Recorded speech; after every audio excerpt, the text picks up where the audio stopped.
une dernière fois l'urgence du réveil spirituel.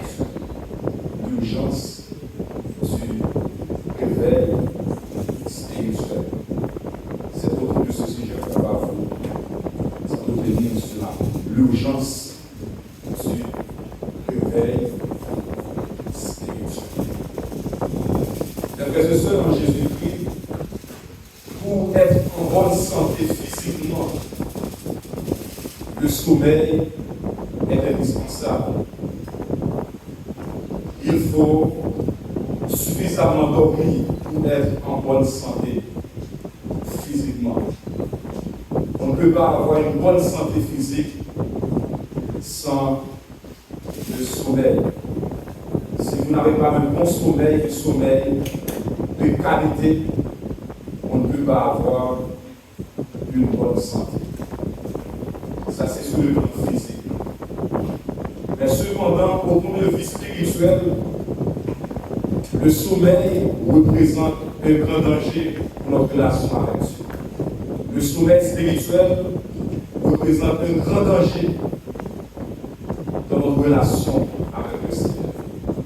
Donc, quand nous sommes endormis spirituellement, tout peut nous arriver. Nous sommes devenus vulnérables.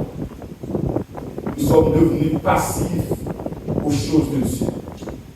Nous sommes inconscients et sensibles spirituellement. Nous sommes devenus automatiquement la cible de Satan et des démons. Donc le sommeil spirituel est très dangereux. Le sommeil spirituel, c'est un malheur pour nous étant que chrétiens.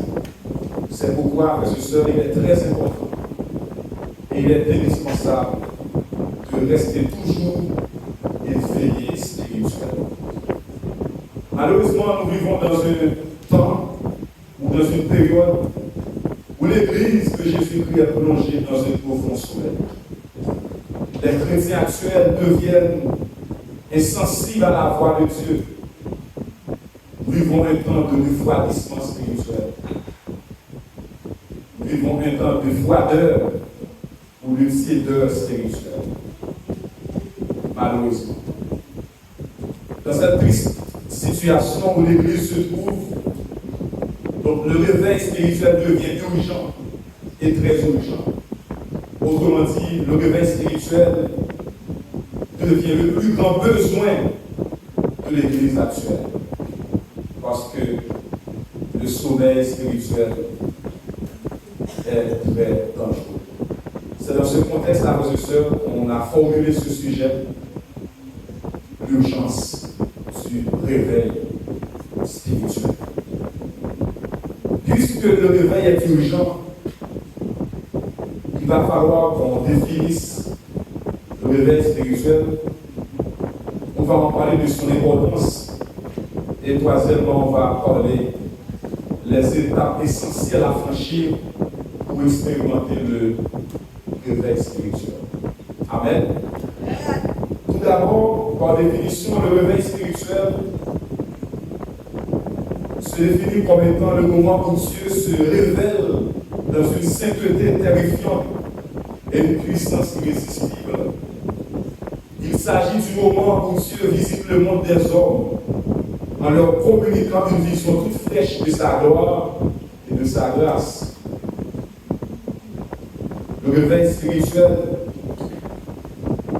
c'est lorsque Dieu a visité son Église. Il leur révèle son péché, leur faiblesse et leur besoin désespéré de sa miséricorde. En d'autres termes, le réveil spirituel, c'est un retour radical à Dieu. C'est la cessation ou la fin du sommeil spirituel. C'est ça par définition le réveil spirituel. On était endormi spirituellement, donc Dieu, il a décidé par son amour. Il nous a réveillés, il nous a secoués, il nous a visités en nous communiquant une vision toute fraîche de sa gloire et de sa grâce. C'est lorsque Dieu nous a révélé révélé notre état, il nous a révélé nos péchés, il nous a révélé nos faiblesses, il nous a révélé notre besoin désespéré de sa grâce et de sa miséricorde. Alors, dans toute l'histoire de l'Église, frères et sœurs, à chaque fois que l'Église de Jésus-Christ a connu un moment de sommeil spirituel, le Saint-Esprit a toujours utilisé des hommes de Dieu pour réveiller, pour secouer, pour bouleverser son Église. Donc, l'histoire de l'Église nous parle de plusieurs phases, de plusieurs périodes de réveil à travers les temps et les âges. Aujourd'hui encore, mes frères et sœurs, ici et ailleurs, Dieu est en train de chercher des hommes. Dieu est en train de chercher des hommes et des femmes de Dieu, des sentinelles qui se tiennent à la brèche pour réveiller son Église. Dieu est à la recherche des hommes et des femmes. Dieu est à la recherche des sentinelles qui se tiennent debout, qui se tiennent à genoux, qui se tiennent devant lui comme un seul homme pour secouer, pour bouleverser, pour réveiller son Église de son profond sommeil. Parce que le sommeil spirituel n'est pas de l'avantage de Dieu, il n'est pas de l'avantage de son Église. Le sommeil spirituel éloigne le peuple de Dieu de lui. Le sommeil spirituel nous éloigne de la présence de Dieu. Le sommeil spirituel nous rend passifs aux choses de Dieu. Le sommeil spirituel nous rend inconscients des choses de Dieu. Parfois, Dieu veut nous parler, Dieu veut nous communiquer des choses. Malheureusement, nous sommes dans un profond sommeil. On ne peut pas entendre la voix de Dieu. On ne peut pas entendre l'alarme de Dieu. On ne peut pas entendre la trompette de Dieu. Cependant, Dieu est en train de crier haut et fort, malheureusement, puisque son peuple se trouve dans un profond sommeil. On n'arrive pas à entendre la voix de Dieu. On n'arrive pas à entendre le cœur de Dieu, frères et sœurs. C'est très dommage. C'est très malheureux en ce temps-là. L'Église, amen, amen, amen, amen.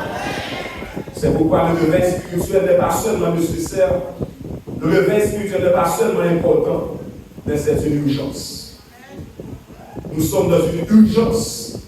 L'Église a besoin, frères et sœurs, d'un temps de réveil. Nous sommes dans une période où l'Église doit se réveiller urgemment, frères et sœurs, parce que nous sommes arrivés au temps de la fin. Nous ratons beaucoup d'occasions, beaucoup d'opportunités lorsque nous sommes dans le profond sommeil spirituel. Le malheur peut nous atteindre, les assauts de l'ennemi peuvent nous atteindre, les flèches de l'ennemi peuvent nous atteindre,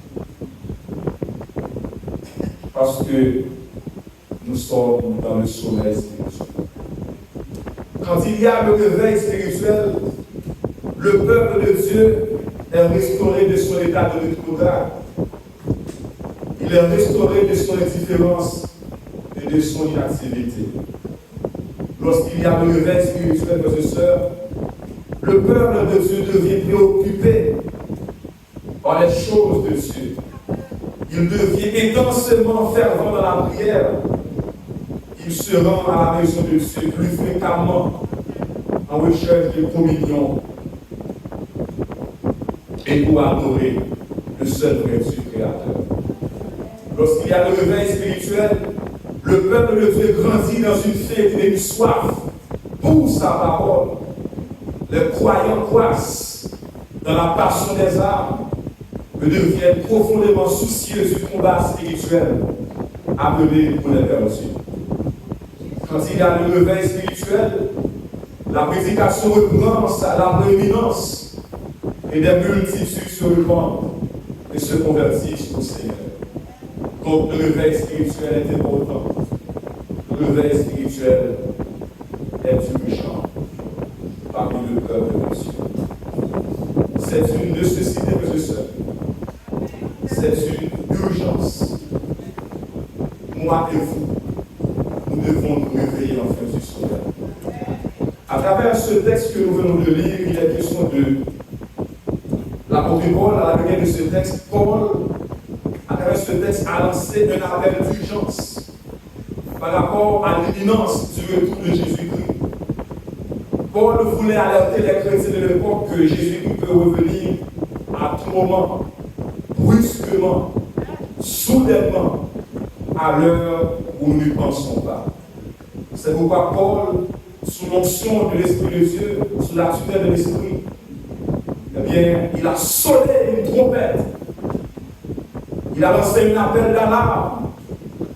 Il a lancé un appel en urgence pour secouer la conscience spirituelle du peuple de Dieu, pour réveiller le peuple de Dieu de son profond sommeil.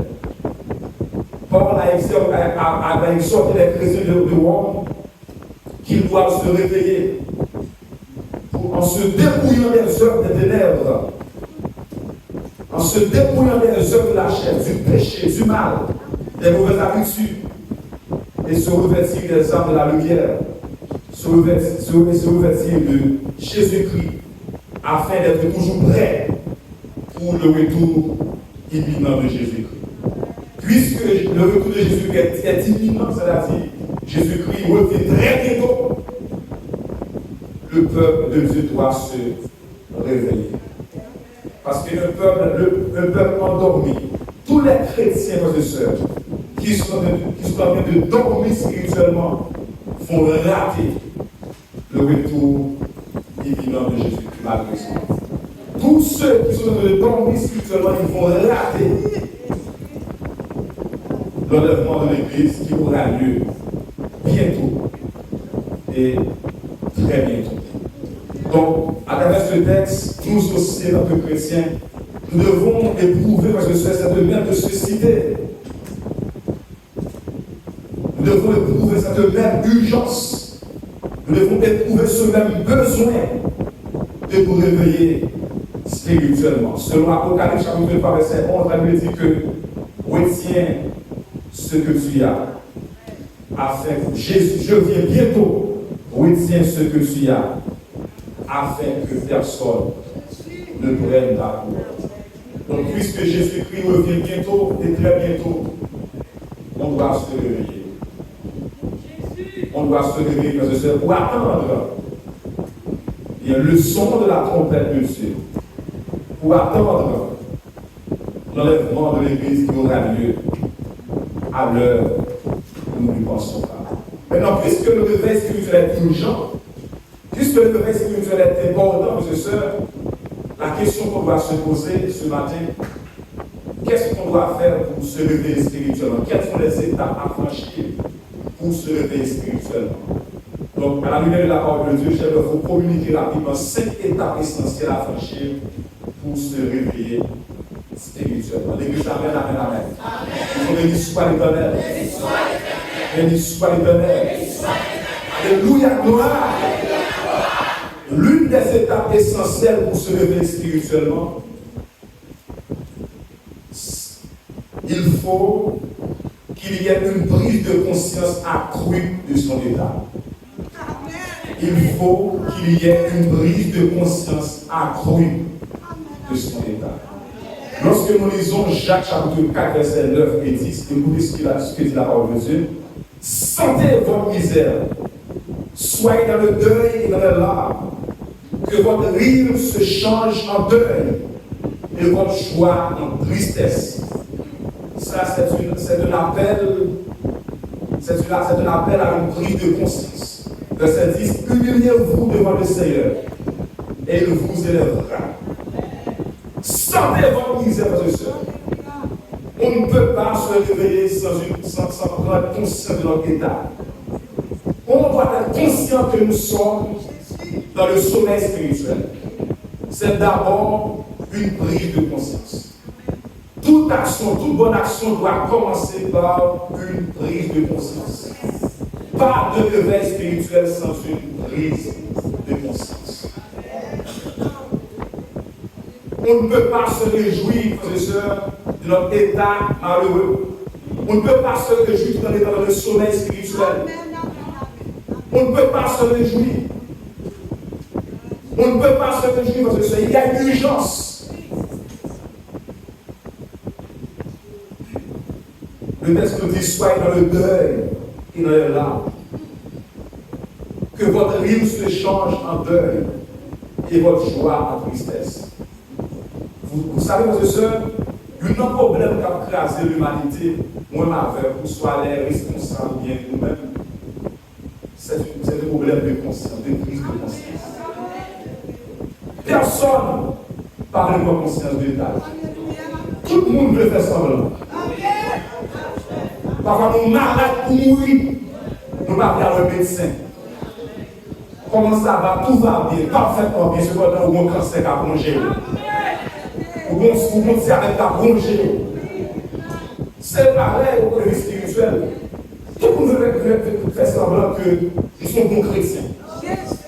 C'est un homme de Dieu, je suis une femme de Dieu, tout va bien, je suis l'homme de l'esprit. Donc tout va bien. C'est comme nous avons bien enlevé dans l'exercer moins. Cependant, ça ne va pas spirituellement. Des chrétiens de façade, des chrétiens de nom. Paul appelle ça l'apparence de la piété. Tout le monde a fait semblant, tout le monde a fait semblant. Il faut qu'il y ait une prise de conscience.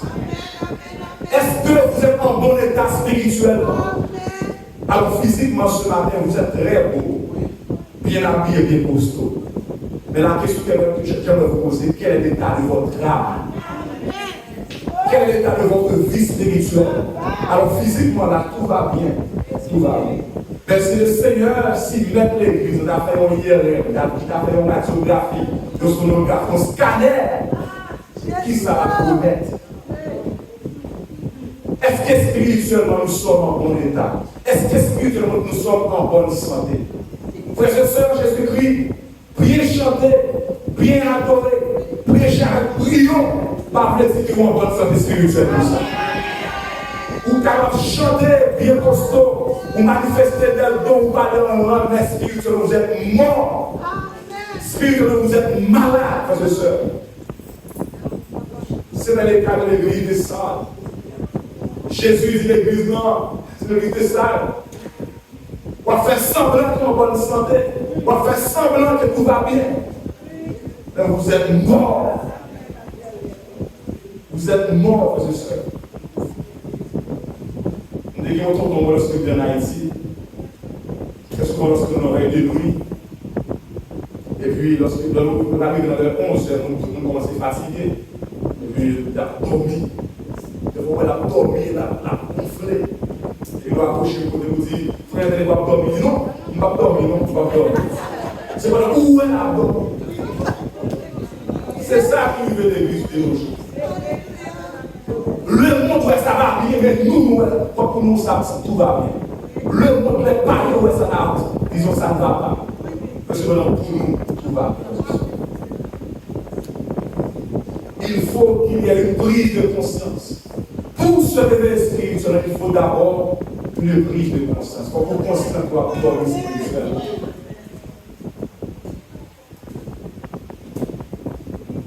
Il faut qu'il y ait une prise de conscience. Il faut qu'il y ait une prise de conscience. Il faut qu'il y ait une prise de conscience. Nous devons prendre conscience de l'état, nous devons prendre conscience de faiblesse. Nous devons prendre conscience des situations misérables, frères et sœurs. Il faut qu'il y ait une prise de conscience. C'est ça que ça explique là, frères et sœurs. Parfois, il y a des situations que vous vivez dans le chrétien, ou pas qu'à danser. Il y a des situations où on a dansé, ou même c'est à terre où on a plané. Il y a des situations où on va faire action de grâce. Il y a des actions de grâce parce que tout va bien. Il y a des situations où on ne va pas parler dans la langue là, c'est sous ça. Parce que ça va mal. Mais si on a d'accord de médecin malade, comment on a fait diagnostiquer? Comment? Même si c'est un bon médecin, il faut que demander qui sont gagnants. Pas qu'à guérir pour le test pour le traitement. Il faut qu'on dise ça aux gagnants. Pour Jésus, c'est pour l'église là. Il faut que l'église soit d'accord là-dedans. Pour Jésus, pour l'église là. Il faut que l'église soit d'accord. Ça ne va pas. Ça ne va pas, frère et sœur. Ça ne va pas. Ça ne va pas, frère et sœur. Et c'était le cas de Jonas, pendant que les païens, comme ça, ils tuent étrangers.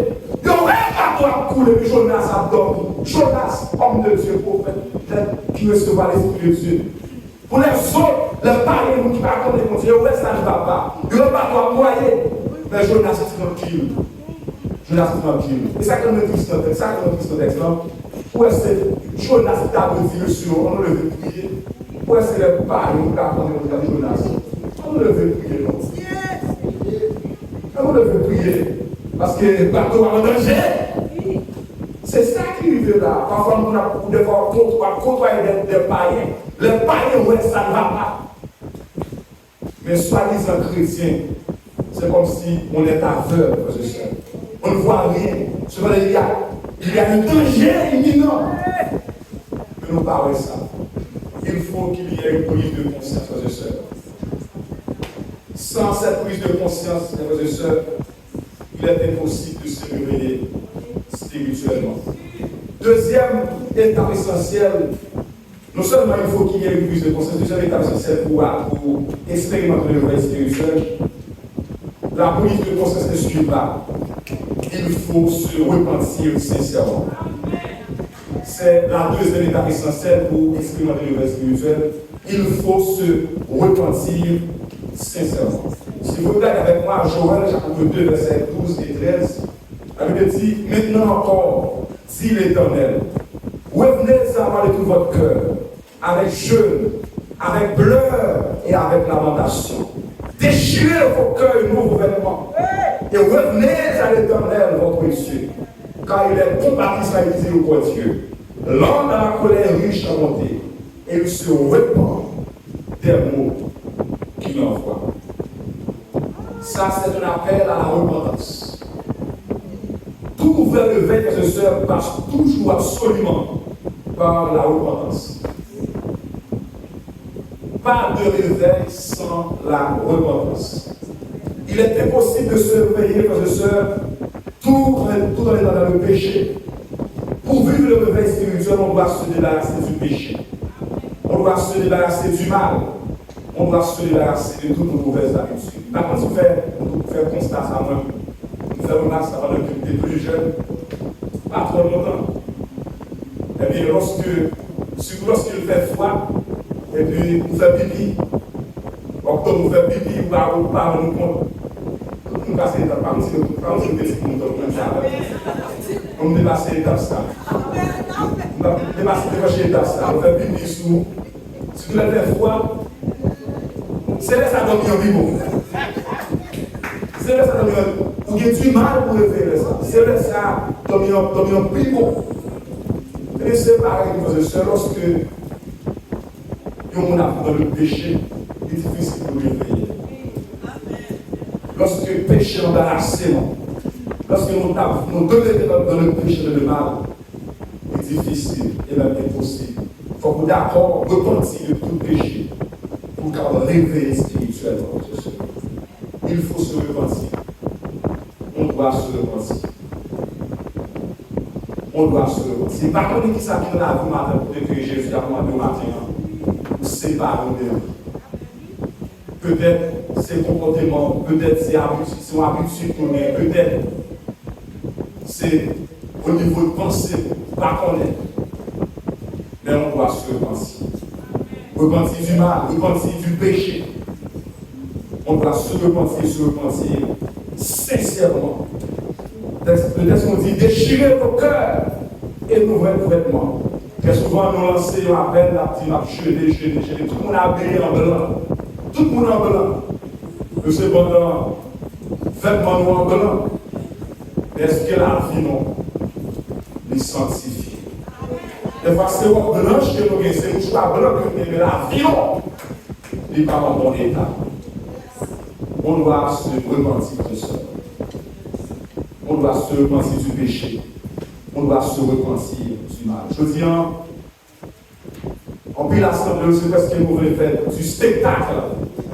Lorsque nous avons fait jeu, nous avons fait spectacle, etc. Le nom de Dieu va glorifier. On va parler en croix, le nom de Dieu se glorifie. Nous avons cherché l'intérieur pardon. Nous avons défendu l'intérieur pardon. Cependant, nous mettons ça qui est essentiel de côté. On doit se repentir. Non seulement on doit se repentir, troisième étape pour se réveiller spirituellement, il faut désirer ardemment le réveil spirituel et surtout manifester une soif intense de la présence de Dieu. Il faut désirer ardemment le réveil spirituel et surtout manifester une soif intense de la présence de Dieu. Regardez avec nous le psaume 42, verset 2 et 3 et psaume 63, verset 1. Psaume 42, verset 2 et 3. La Bible dit, comme une biche soupire après des coups d'eau, ainsi mon âme soupire après toi, ô Dieu. Verset 3. Mon âme a soif de Dieu, du Dieu vivant. Quand il reste, il paraîtrait devant la face de Dieu. Psaume 63, verset 1. Ô Dieu, tu es mon Dieu, je te cherche. Mon âme a soif de Dieu. Mon corps soupire après toi dans une terre aride, desséchée, sans eau. Les deux textes en question nous parlent de la soif spirituelle. La soif spirituelle. On ne peut pas, frères et sœurs, trouver ce qu'on n'a pas désiré ou cherché. On ne peut pas trouver ce qu'on n'a pas désiré ou cherché. Pour trouver quelque chose, il faut le désirer. Il faut le chercher.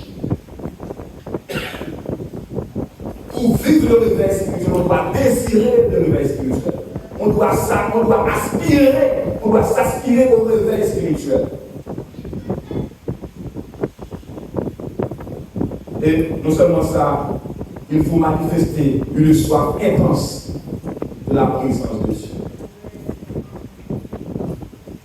Lorsqu'on a soif de Dieu, frères et sœurs, cela nous empêche de dormir spirituellement. La soif spirituelle nous permet de rester accrochés à Dieu. Parce que lorsqu'on a soif, on ne peut pas dormir. Par contre, on a qui dit que lorsqu'il y a soif, tout le pas boire, vous ne pouvez pas dormir, vous déranger, parce que vous avez soif. Il est le même spirituel, lorsqu'on a soif spirituellement, on ne peut pas plonger ou sombrer dans le sommeil spirituel. D'ailleurs, Dieu se manifeste là où l'on a soif de sa présence. Dieu se manifeste là où on a besoin de lui. Dieu se révèle à ceux qui le désirent sincèrement, à ceux qui le cherchent sincèrement. Lorsque nous lisons Jérémie 22, verset 13, la Bible dit que vous me chercherez et vous me trouverez. Si vous me cherchez de tout votre cœur.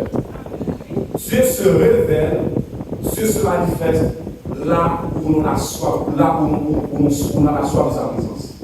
Dieu se manifeste à des assoiffés. Là où on a soif de la présence de Dieu, Dieu se manifeste. Mon Dieu, il est omniprésent. Il est présent partout. Mais il ne se manifeste pas partout. Dieu se manifeste, frères et sœurs, là où l'on a soif de sa présence. Dieu se montre, Dieu se révèle à ceux qui le cherchent sincèrement. Est-ce qu'on a soif de la présence de Dieu? D'ailleurs, ce sont les assoiffés de Dieu qui tiennent l'église en réveil. Ce sont les assoiffés de Dieu qui tiennent l'église en réveil. En éveil. Et ensemble, nous vous demandez est-ce que mon Dieu est là? Vous demandez est-ce que la présence de Dieu est là? Ce sont des morts spirituels. Quand il y a froid, quand il y a des goûts dans la bouche, vous sentez quelque chose qui est une carence, une crise, une absence totale de la gloire de Dieu. Et maintenant, bénis-moi le Seigneur parce que le sensible de la présence de Dieu, il y a l'heure dans la matinée. C'est là pour flatter. Ça, c'est une problème d'activité. Si je ne sens pas la présence de Dieu, je sens la présence de Dieu qui parmi nous. On va acclamer la présence de Dieu.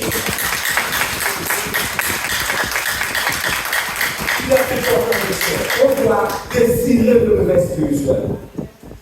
Ah oui, peut-être bien le monde, il sent que sur la bon pour lui, il va envie de lever. Il va envie de lever. Spirituellement aussi, il sent que le confortable janvier, il y a l'aise janvier. Donc il va nécessaire pour le réveiller. Nous avons appris dans le sommeil et à rater beaucoup d'opportunités. Mais nous autres, ce matin, on doit désirer ardemment le réveil spirituel. On doit chercher sincèrement la présence de Dieu. Et lorsqu'on a manifesté, lorsqu'on a manifesté cette soif, ce désir, bien Dieu, il va se servir de cette soif pour nous réveiller, pour nous secouer, pour nous bouleverser. Amen.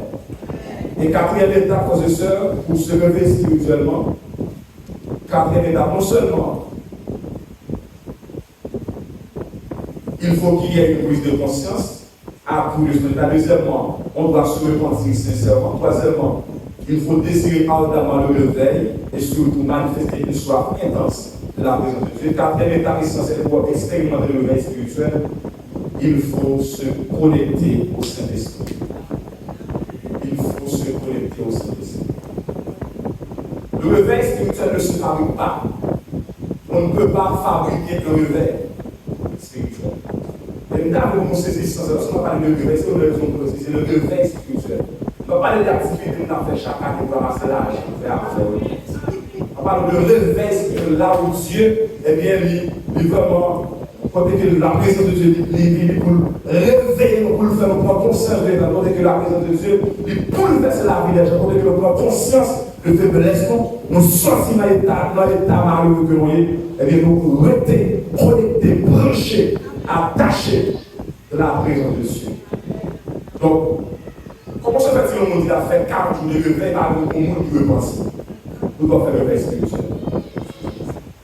On fait le réveil spirituel 30 jours, 15 jours, par un homme qui a la repentance.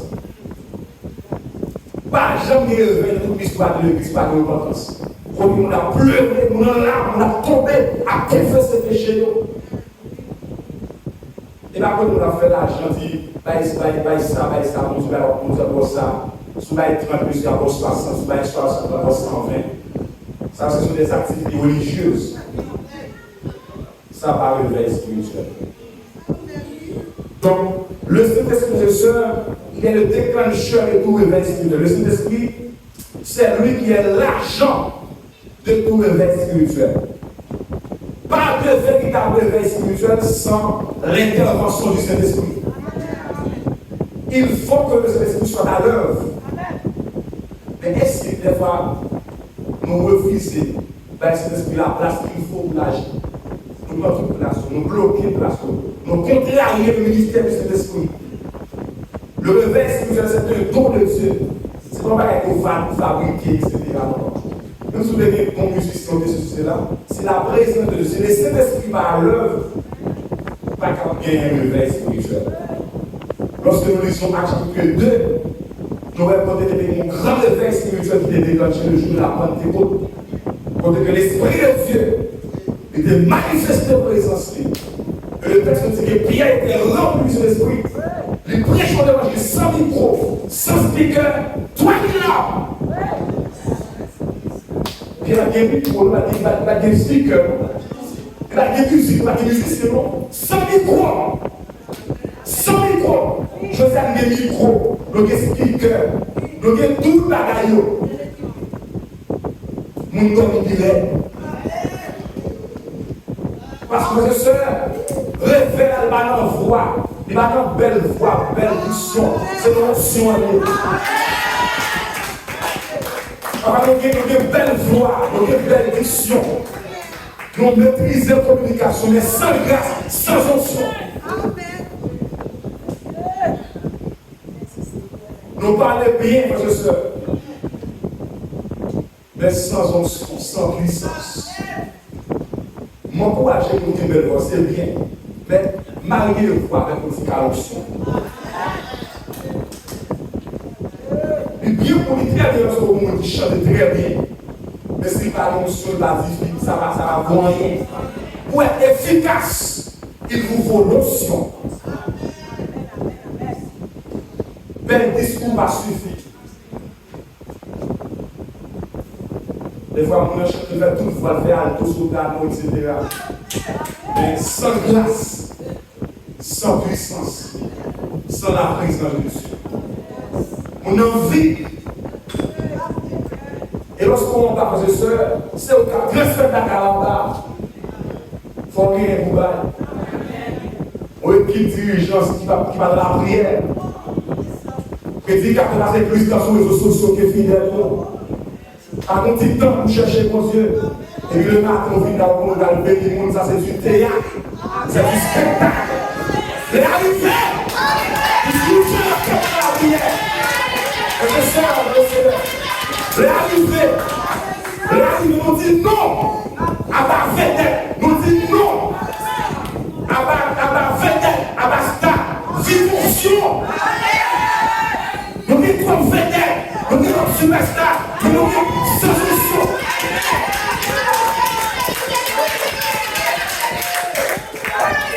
Je cherche des hommes et des femmes remplis d'esprit.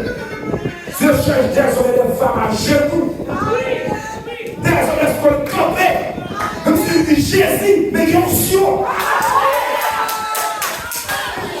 Nous ne sommes pas dit Jésus comme tout le monde à l'école. Mais lorsqu'il dit Jésus, il est grâce à ça. C'est tout ça à ça.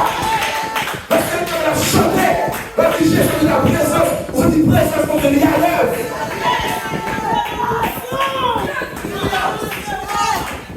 C'est là qu'on va chercher bien nos deux vies, nos d'abonnés. Le besoin des monde, parce que c'est lorsqu'il est campé, vous mourrez dans le peuple, mon Dieu. En ce temps de sécheresse, le besoin des hommes qui campent lorsque vous campez là, vous pouvez regarder vider en bas, vous ne pouvez pas fuir. C'est ça le besoin de la vie, frères et sœurs. Oh, il est temps, il est grand temps. Pour nous camper comme un seul homme devant le Seigneur. Et pour finir, frères et sœurs, cinquième étape pour finir, pour expérimenter le réveil spirituel, il faut se mettre au service des autres. Il faut se mettre au travail. Lorsque nous lisons 1 Pierre 4, verset 10, 1 Pierre 4, verset 10, ça veut dire que, comme de bons dispensateurs des diverses grâces de Dieu, que chacun de vous mette au service des autres le don qu'il a reçu. Le don que nous recevons, c'est celui qui joue l'important dans la vie. Lorsque vous mettez au service des autres, lorsque vous mettez le don posé au service des autres, ça lui empêche de dormir. Le service, frères et sœurs, c'est un ennemi du sommeil. Quand on se met au service des autres, on ne peut pas dormir spirituellement. Le service, c'est nos paupières spirituelles en éveil. Cesser de servir, c'est une porte ouverte au sommeil spirituel. Donc, on se d'avoir besoin de nous servir des autres. C'est pas pour nous. Donc, c'est pour l'autre monde que je dis, c'est pas pour nous. On va pas sortir, c'est pour mettre au service de l'église. Pour la croissance de l'église, besoin de dons au service des autres. Arrêtez de servir, eh bien, c'est ouvrir là, c'est ouvrir porte au sommeil spirituel. Frères et sœurs en Jésus-Christ, sachez que Jésus revient bientôt. Et très bientôt. Et ceci, il revient soudainement, brusquement, à l'heure où nous ne pensons pas. C'est pour cela, frères et sœurs, il est temps, et il est grand temps, de quitter nos lits spirituels. On doit se débarrasser de nos couettes spirituelles.